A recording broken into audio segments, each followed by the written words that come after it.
नमस्कार, मैं पंकज प्रसून। दोस्तों, आज की सबसे बड़ी अंतर्राष्ट्रीय खबर ये है कि जो अमेरिका के पूर्व राष्ट्रपति डोनाल्ड ट्रंप थे, उन्होंने कहा है कि किसी वक्त उनकी गिरफ्तारी हो सकती है। उन्होंने अपने समर्थकों से सड़कों पर उतरने की अपील की है। कहा यह जा रहा है कि जो बाइडेन का प्रशासन है, वो किसी पुराने मामले को लेकर डोनाल्ड ट्रंप की गिरफ्तारी कर सकता है और ये अगले 24 घंटे में होनी है। दूसरी बड़ी खबर एक और गिरफ्तारी को लेकर है। अमृतपाल सिंह की कल गिरफ्तारी की खबर आई। बाद में पंजाब पुलिस ने कहा कि नहीं, उन्हें गिरफ्तार नहीं किया गया है, उनके 78 सहयोगियों को गिरफ्तार किया गया है। अमृतपाल सिंह के बारे में मैं कुछ रिसर्च कर रहा था। पहले ये भाई साहब भारत में टैक्सी चलाते थे, उत्तर प्रदेश में। उसके बाद ये दुबई में टैक्सी चलाने लगे। अचानक दुबई में टैक्सी चलाने के दौरान इनके पास पता नहीं कहाँ से बेशुमार दौलत आ गई और उन्होंने भारत में आके एक संगठन बनाया, वारिस दे पंजाब। और उसके बाद की कहानी आप जानते हैं, कैसे इन पर आरोप लगा कि ये अलग खालिस्तान के मूवमेंट को हवा दे रहे हैं, कैसे हज़ारों की भीड़ ने थाने से इन्हें छुड़वाया और इनके बयान। सोशल मीडिया पर कई तरह की चर्चा है। चर्चा ये है कि कुछ लोग कह रहे हैं कि अमृतपाल से निकल लिए, कुछ लोग कह रहे हैं कि ये विदेश भाग गए हैं, कुछ लोग कह रहे हैं कि पुलिस ने इन्हें अरेस्ट तो कर लिया है लेकिन अरेस्ट शो नहीं करना चाहती।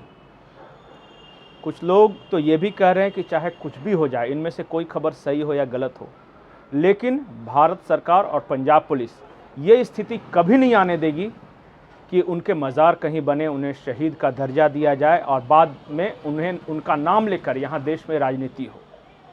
सच्चाई क्या है हम नहीं जानते, लेकिन आज की सबसे बड़ी खबर है एक शब्द को लेकर। वो शब्द है ब्राह्मण।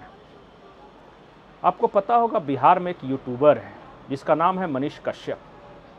मनीष कश्यप की गिरफ्तारी को लेकर सुबह से ही सोशल मीडिया पर कई तरह की चर्चाएं हैं। कुछ लोग कह रहे हैं कि ब्राह्मण होने की वजह से उन्हें फंसाया गया, उन्हें प्रताड़ित किया जा रहा है। कुछ लोग उनका समर्थन कर रहे हैं, कुछ लोग उनका विरोध कर रहे हैं। कुल मिलाकर एक नैरेटिव बनाने की कोशिश है, ब्राह्मण बनाम बैकवर्ड। बिहार में इस तरह की राजनीति होती है और ये राजनीति जो मौजूदा सरकार है, खास करके तेजस्वी यादव और नीतीश कुमार के लिए मुफीद है। एक ब्राह्मण चेहरा सामने करके दलित या बैकवर्ड वोटों को एकजुट करना, और इसी का प्रयास किया जा रहा है। वो इसलिए क्योंकि हर दिन मनीष कश्यप पर नई धाराएं लागू की जा रही हैं, उन पे थोपी जा रही हैं।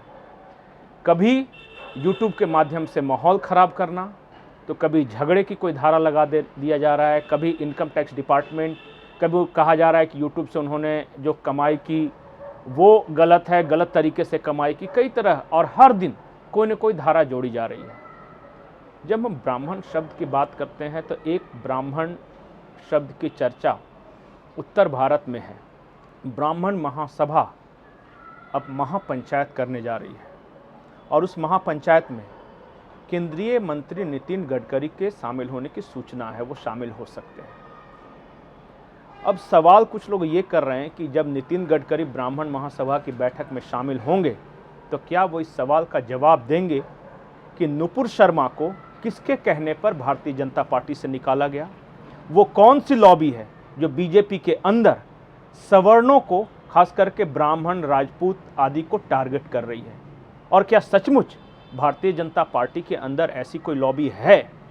नितिन गडकरी शायद खुलकर इस मामले पर कुछ ना बोले, लेकिन ये तय है कि भारतीय जनता पार्टी के अंदर एक लॉबी ऐसा है जो कि वहाँ के सवर्ण नेताओं को टारगेट कर रहा है। और कहा यह जा रहा है कि नितिन गडकरी भी उसके शिकार हैं, राजनाथ सिंह भी उसके शिकार हैं, और उत्तर प्रदेश चुनाव से पहले योगी आदित्यनाथ का भी शिकार करने की कोशिश की गई। और ये जो केशव प्रसाद मौर्य को जिस तरह से प्रोजेक्ट किया गया, उसके बाद चूंकि योगी आदित्यनाथ की पॉपुलैरिटी इतनी थी कि वो मिशन सफल नहीं हुआ, लेकिन खेला तो कर दिया गया था।